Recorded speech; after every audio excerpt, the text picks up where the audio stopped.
Hey, you as an individual, you have perspectives on different ideas, different subjects, different concepts, like we all do. You might have a perspective that on any given subject that could be generally and widely accepted by everyone around you, or maybe your perspective is not. You could have a perspective that's an outlier. You could have a perspective that's been adopted from context, like where you live, the time you live in, the culture you find yourself in. You may have a perspective that has been heavily shaped by your experiences. Let me give you an example that may seem weird. All of us have different perspectives, and it differs between individuals, but there are three commonalities. Number one is you have a perspective. You do. Everybody does. Number two, your perspective is going to be different from someone else's. And then number three, your perspective has been influenced. So here's the weird example I want to give you. The atomic bomb. So when the atomic bomb was being developed during World War II, the Manhattan Project, there were multiple different perspectives on it. One was that if you have this bomb and you create this, it's going to end up destroying the entire world. Because you split an atom, that causes a chain reaction. The thought was, once that happens, that atom would slam into another atom, and then into another, and then into another, and it would never stop until the entire world was destroyed. That was one perspective of what was going to happen. Another perspective was, no, that's not the case. You might actually be able to somewhat contain this chain reaction, and even if you can't contain it, it's not going to go on endlessly until the entire world is destroyed. Then another perspective was that we shouldn't use the bomb because of how much destruction it's going to cause Japan.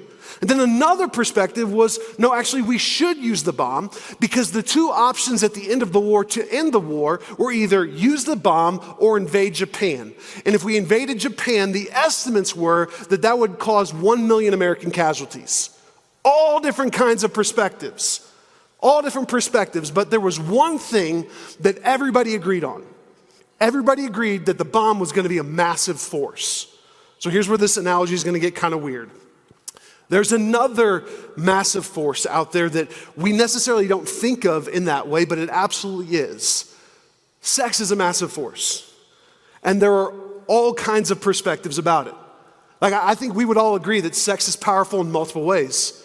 I think we would also agree that there are multiple perspectives about it and that everybody has one. I think you could even say it this way, that everyone has experienced some sort of sexual discipleship that's then influenced their perspective. Like you have, I have, everybody has been discipled in some way regarding sex. And that could be through all different kinds of things. Maybe that's through current culture. Like our current culture has done a great job of making disciples when it comes to sex. Maybe that's through media or entertainment, the university system. Our culture's done a great job with this. And the big narrative today through culture is that anything goes. Like do whatever you want. Exercise as much freedom as you possibly can. Do not repress any sexual desire that you have because anything that feels good is good. What's not good is if you repress something that feels good. And the only boundaries are the ones that you come up with. You know what is right and good, so do whatever and anything you want. Anything and everything goes. That's one narrative. Then the other extreme, that maybe this is what's influenced you, the other extreme would be what was called the purity culture. This was extreme religious, and some of you maybe even experienced this. And what the purity culture said was that, you know what, sex causes lots of problems, so we probably should just avoid it except for procreation. Now, there's some good intentions with this culture. Initially, this emphasis on purity was good, but what unintentionally happened was, and I've talked to so many people that have experienced this, what unintentionally happened was there was this massive shame that got put on sex outside of marriage, as if sex outside of marriage was unforgivable, which then led to this misunderstanding of what God actually says about sex, and even a repulsion to it. Or maybe your perspective has been shaped by bad experiences. Maybe you've experienced some horrible things. Maybe it was sexual abuse. Or maybe somebody was just using you. Maybe you were cheated on. Like maybe you just can't stop consuming sexual content or being in sexual relationships yourself, and it's created these bad experiences. Or maybe you've experienced something so much more sinister. Bad experiences are a powerful mechanism when it comes to shaping culture. There are all different kinds of things that will shape your perspective. Sex is a powerful, powerful force. And this is a subject that most people have a very strong opinion on. I don't know if you've noticed that or not. And it's something that we all have to talk about, especially in the context of marriage. Now, I don't know where you're at. Everybody's got a perspective. Everybody's thinking something. But here's what we have to know up front. The Bible will rub up against cultural perspectives on sex. It absolutely will. Like, just know that up front. And even though all of us have an opinion and perspective on sex, it would be very, very arrogant for us to presume that we know and have it all figured out. So I don't know where you're at. I don't know what your story is. I don't know what your perspective is on this particular subject. But here's what I'm asking you. Are you willing to be open to having your perspective on sex be challenged? Not by me or by anybody else, but by God. Because what's really easy to do is it's really easy for us to unintentionally assume and think that sex is from us, that we came up with it. That's not what happened. Sex was God's idea. He didn't create Adam and Eve, create them. He gets done with that. He goes and grabs a sandwich, comes back, and is like, what are you doing? Like, don't do that. Get away from each other. That's not what happened. Glad you can see the humor in that. That's not what happened. Sex was God's idea. He created it. He created it for us. Sex is a good thing. This would be a great spot for somebody to say amen. He created it for us. It is good in the way that he designed it. Because he designed it with purpose. He designed it with so much purpose. That means whatever God has to say about sex, it matters. And we should listen. Now, if it's ever an option, personally, I would always rather hear from the original designer of a creation or something that was designed. I would rather hear from the designer, the original creator, than some random dude and hearing his opinions, philosophy, or ideas on that thing that he's enjoying from the designer. Think about this. Would you rather hear about the iPhone from Steve Jobs or the guy that works 20 hours a week at the Apple store? I mean, nothing against the guy working at the Apple store, not at all, not at all. But don't you think it might be possible that guy has missed some of the intention, design, and purpose behind the iPhone because maybe he knows stuff about it, but maybe he left some aspect out of it. Maybe he forgot a certain feature. Maybe his own interpretation of it, based on his own opinions and experiences, differ from the design. Now, he's certainly entitled to his opinions and perspectives, and his experience with the iPhone, that's real, but that doesn't change the original intention and purpose behind the design. God created sex, and he created it on purpose, for purpose, which we should thank him for. But our own personal opinions or perspectives or experiences or desires do not change his original purpose and intention behind the design. Ephesians 5:31 says, a man shall leave his father and mother and hold fast to his wife, and the two shall become one flesh.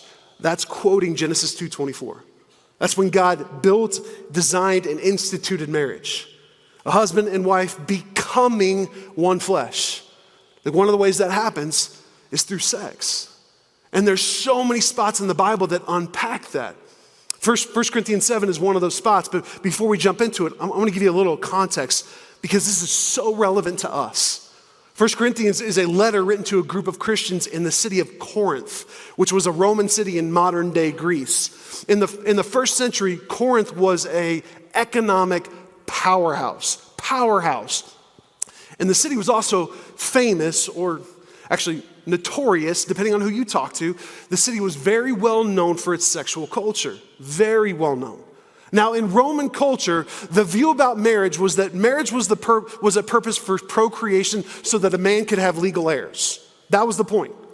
Marriage was for procreation so that a man could have legal and legitimate heirs to inherit property and then continue on the name. Other than that, there was no purpose to marriage. And then when it came to sex, sexual fulfillment and satisfaction was supposed to be found outside of the marriage. In Corinth, prostitution was not only legal, but it was actually celebrated, accepted, and encouraged. There was a temple in Corinth to Aphrodite. Aphrodite was the goddess of love and fertility. Prostitutes would work that temple. That was considered an act of worship or an offering to Aphrodite. This was a port city also. So you have sailors and travelers coming in and outside the city all the time. Many of them are there just to take advantage of the sexual reputation of the city. There was actually a very well-known saying at the time, and the saying was this: playing the Corinthian. We're playing the Corinthian. It was a reference to the sexual culture of the city. Kind of like saying what happens in Vegas stays in Vegas. Same thing. So you've got this very, very sexual culture that now the Christians that are living in that city, that sexual culture is not only influencing their perspective on marriage, but also sex. So Paul, the guy who writes this letter, he's actually responding back to a letter that they wrote him. Here's what Paul says. This is chapter 7, verse 1. Now concerning the matters which you wrote to me, it is not good for a man to have sexual relations with a woman. That's not what Paul said. That's what they said to him. That's their perspective, so don't freak out yet. This is what he says back. But because of temptation to sexual immorality, each man should have his own wife, and each woman should have her husband. The husband should give to his wife her conjugal rights, and likewise the wife to her husband. For the wife does not have authority over her own body, but the husband does. Likewise, the husband does not have authority over his own body, but the wife does. Do not deprive one another, except perhaps by agreement for a limited time, that you may devote yourself to prayer, but then come together again, so that Satan may not tempt you because of your lack of self-control. Now, there's some things in those 5 verses that are absolutely going to conflict with what our culture says and believes about sex. But if we view those 5 verses through a 21st century Western lens, then not only are we not going to understand what that actually means, we're also going to miss the gift on it. So you've got this group of Christians living in a highly sexualized society where the practice and perspective on sex has now infiltrated and now started to change the perspective of Christians on sex, where there's confusion and tension and even conflict between Christians about what they think about sex. Does that sound familiar at all? So they write Paul a letter, and they're like, bro, help us figure this out. Because we feel like we're being pulled in all different kinds of directions. Sexual promiscuity and prostitution, yes or no, Paul? Or sexual fulfillment can't happen inside of a marriage. Or wait, are you telling us that actually can happen? Or maybe it's the opposite. Maybe it's wrong altogether and we should just avoid it altogether. Please tell us, Paul. That's the kind of stuff that they wanted to know. And like, if we're honest and we start thinking about it, that sounds very similar to some of the things that we talk about today, or questions that we have. It just sounds different. Like today in our context, it would sound like this: do whatever you want, whenever you want, with whoever you want. Right, Paul? Or Paul, there's really not that much of it's really not a big deal to have sex, and there's really no consequences to it other than pregnancy and disease. But the great news is we can do something about that. That means my sex life is about me and for me. I do whatever I want, you can do whatever you want, as long as it's consensual. Or my sexuality is my identity, right, Paul? Or wait, Paul, are you telling me that sex is limited to heterosexual monogamous marriage? And then what Paul says right here, what Ephesians says, like what the entire Bible says over and over again, the Bible celebrates heterosexual monogamous marriage as the design and context for sexual fulfillment. Like what Paul says right here, what Proverbs says about sex. There's an entire book in the Bible that's about the sex life of a husband and wife. Song of Solomon, if you want to read that later. Just heads up, it's a lot of poetry, kind of confusing, and some of the things Solomon says to his wife was really erotic in those days. If you say that to your wife now, you might get slapped. It's just really weird, okay? An entire book. Over and over again, the Bible says that men and women should not just have, but should enjoy sexual intimacy in the context of a committed monogamous marriage. That's God's design. That's his way. There's nothing regressive about that. That's not God withholding hidden pleasures from you either. It's not regressive, it's not repressive like God's design, because remember that this is created in Genesis 2. That's pre-fall. Sin has not broken the world yet. That means when God created marriage, when he created sex, it was in the context of perfection. The design was, and the design still is perfect. The people that are a part of it are not perfect. There is nothing repressive about God's design for sex, even though that is a very, very popular claim to justify breaking it from our world. But outside of God's design for sex, that's where it gets really dangerous. Here's what I mean. Let's just say that you go camping with a bunch of friends. You guys go camping, and at the end of the day, you make a campfire, because why not? Who doesn't love a campfire, right? It lights up the camp at night. You're getting warm from the fire. You can cook over it. You have to have s'mores, right? Everybody loves a campfire. It's awesome to sit around a campfire with a bunch of friends. Now, here's what you would not say. You would not say, this fire is awesome. It's awesome. But it's not free because it's being constrained by the fire pit that it's in. So let's let it out. This fire is being constrained. Let's let it out. You're not going to say that. Because what's going to happen? It's going to burn some stuff down. Yes, it will still be lighting up the camp at night. Yes, you will still get warm from it. You can still even roast marshmallows if you want. But now you've got a forest fire. Now what's equally as bad is on the other end of the spectrum. What would be equally as crazy would be to say, you know what? We're not going to have a fire in this fire pit at all because fire burns things. Yes, thank you.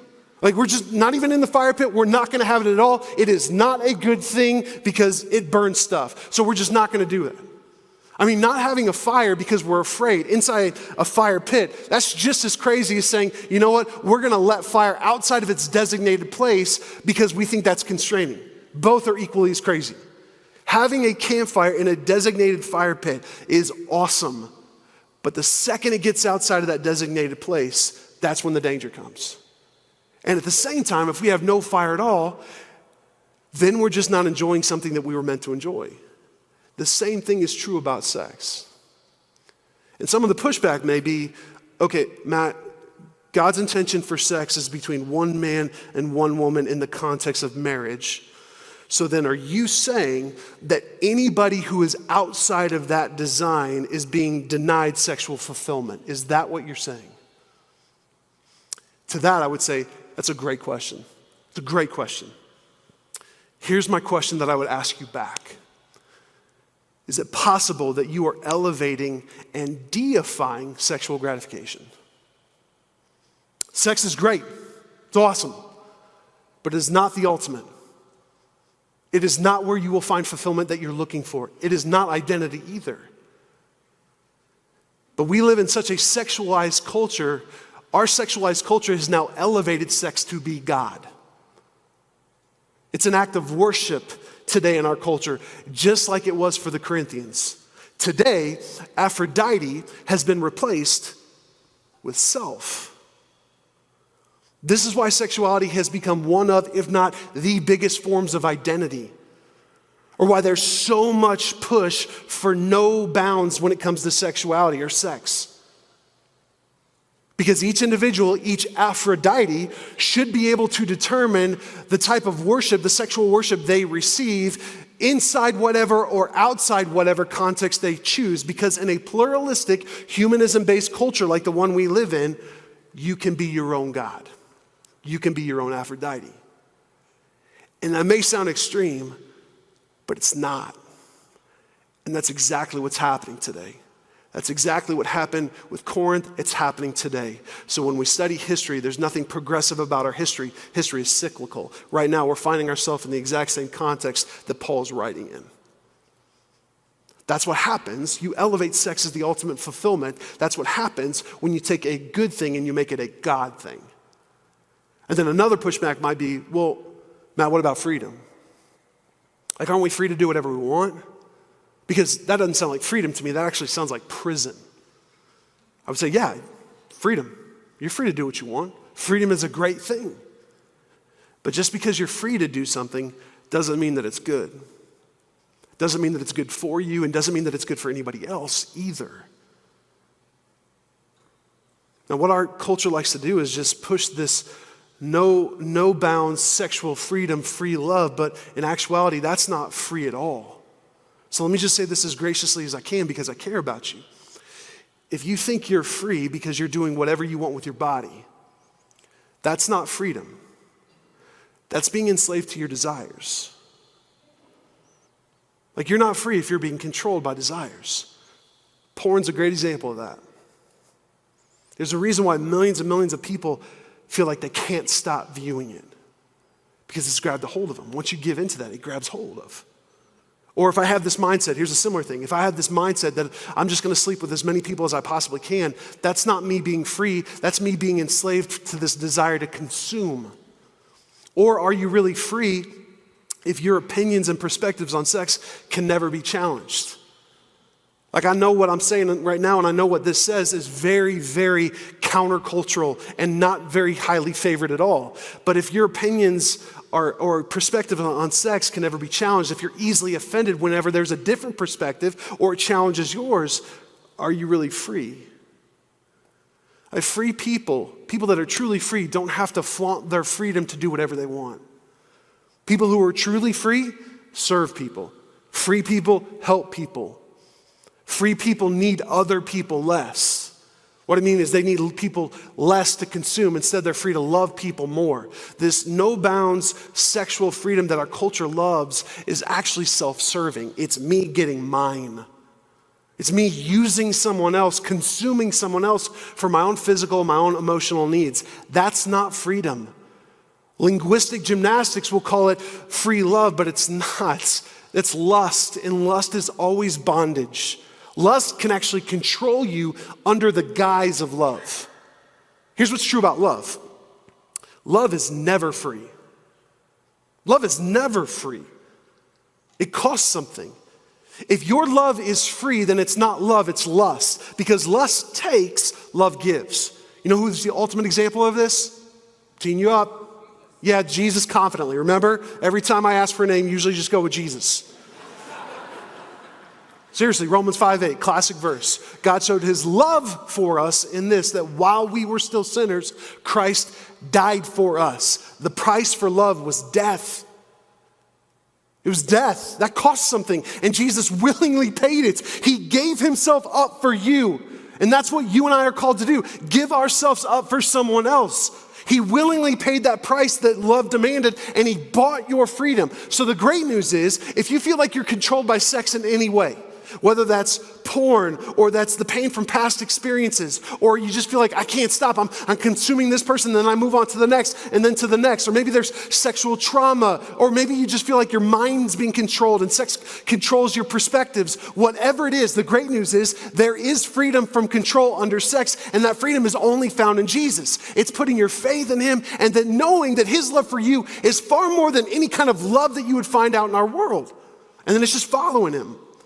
And then there's also freedom, here's the great news, there's also freedom to enjoy sex in the way that God designed it. So men and women who are married, and anybody who wants to be married one day, sex was never meant to be an isolated transaction. I don't care what our world says, that's garbage. It won't fulfill you. It is only going to attach baggage and scars to you. Sex was never meant to be an isolated transaction. Instead, it's meant to be an act of commitment, one flesh. A man shall leave his father and mother and hold fast to his wife, and the two shall become one flesh. You become one flesh through sex. It builds and it maintains a marriage. It's a way for you to actually get closer to your spouse, literally and metaphorically. But sex has always been meant to be an act of service to your spouse, not you being selfish. That's what 1 Corinthians 7 was talking about. Husbands and wives, you're not your own. You're giving yourself to your spouse. That's always been the design is, hey, I'm going to give myself up to my spouse. Now, you don't get to demand anything. You don't get to demand anything because the focus is now shift. The biblical focus of sex shifts. It goes from what am I getting from them to how am I giving myself up for them. That's the design. If we think sex is about self-satisfaction, then we will never enjoy sex to the extent that it was meant to be enjoyed, even though we think we might be. I'm telling you, there's a whole nother level. If I'm making anything about me, if I'm making anything about me, that is only going to destroy my relationships. Like anything that's selfish or self-seeking, right? That's not gonna help a relationship grow. That's going to destroy it, right? Sex is the exact same way. So men, care for your wife's heart just as much as you want her body. And women, care for your husband's body just as much as you want his emotions. Because the biblical design for sex is giving yourself up for your spouse as a way to serve them.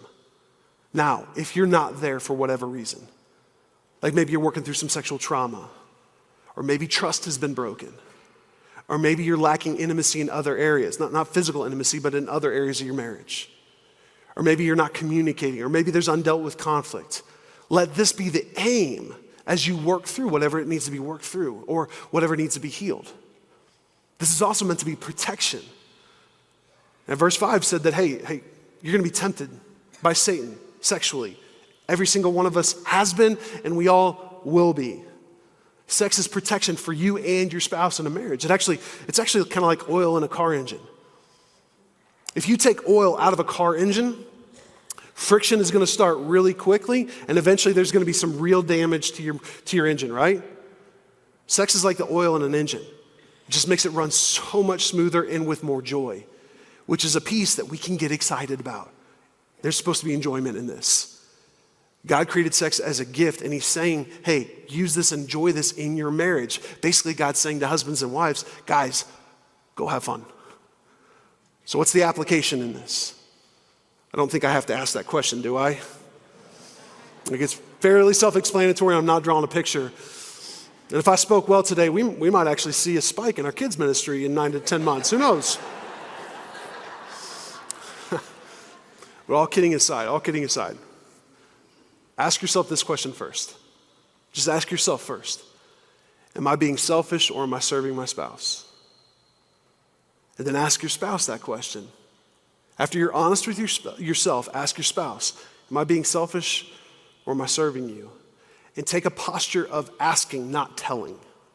Like talk to each other about your sex life. Communicate about it. Communicate about expectations. Ask questions. A very frequently asked question is, how often should we have sex? And I know every guy in here wants me to be very direct with an answer right now. Please, Matt, tell her, for the love of God, tell her. I'm sorry to disappoint, because that's a great thing for you guys to talk about. Now, here's what I would say, though. Here's what I would say.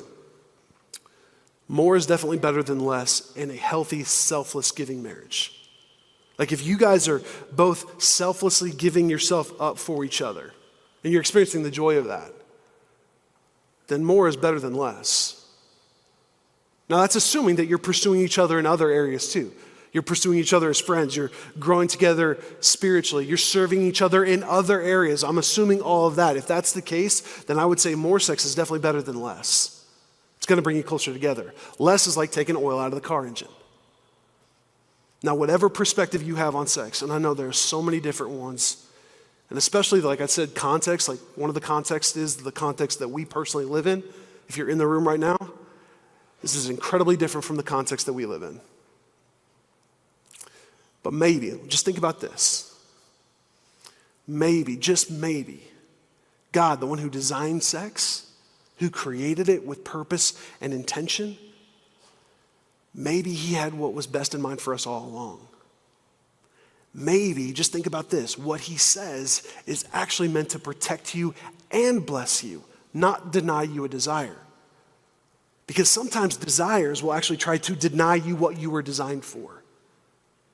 But God, in all of his goodness, and if you hear me say one thing today, hear this. In all of his goodness, he designed and gave desires, and then he gave you a design for those desires to be enjoyed. And that design is the marriage between one man and one woman who are giving themselves up for each other, who are pursuing each other. And in that design, you will find more satisfaction and joy than you could ever imagine. That's the design. And it's for you, it's not against you. But it is against our culture. But maybe God knew what he was doing. Maybe he had something better in mind than we could ever conceive. And maybe fire in a fire pit is so much better than just letting it loose on the mountainside. And maybe having a fire pit is so much better than not. His design is good. His design was and is perfect. And it's meant for us. Let's not rebel against it. This is one of those things that, man, if we are selflessly giving ourselves up for our spouse, if we're pursuing them, man, a good sex life is going to come. Guys, don't lead out with this. It's easy for us to demand and think about this first. Man, you got to think about her heart first. Women, the same thing. You got to think about his desires and his needs too first before, well, I want to make sure he does this first. And the biggest key in all of it is you got to talk to each other about it. Remember, giving himself up for the church, the whole foundation of marriage, giving yourself up for, that means some of the things that you want or your expectations, you might have to give those things up for your spouse. It might drop them, but you got to talk about them. And you got to pursue her first. You got to pursue him first. And I'm telling you, this would be better than anything our world could ever come up with. Let's pray. Jesus, thank you for the gift that you gave us, where husbands and wives can be one flesh, and this gift of sex is so good. And Father, I know there's people in the room right now that don't fit in the design that you have come up with right now, and there's a pushback, but I ask that you would just open their eyes and their hearts to maybe there's something better, that sexuality and sex is not the ultimate, but a relationship with you is. I pray that our marriages in this room would be just healthy, that husbands and wives would pursue you first, Jesus, and that those relationships would grow first there, that we would pursue each other as friends, that we would serve each other in any way that we can, that our sex lives would be great, that it would be honoring to you, that it would bring us closer together. Let us hold fast to your truth and not be confused or scared because we live in a culture that's very different than what you've laid out for sex. We trust you. We'll follow you in this. It's in your name, Jesus, we pray. Amen.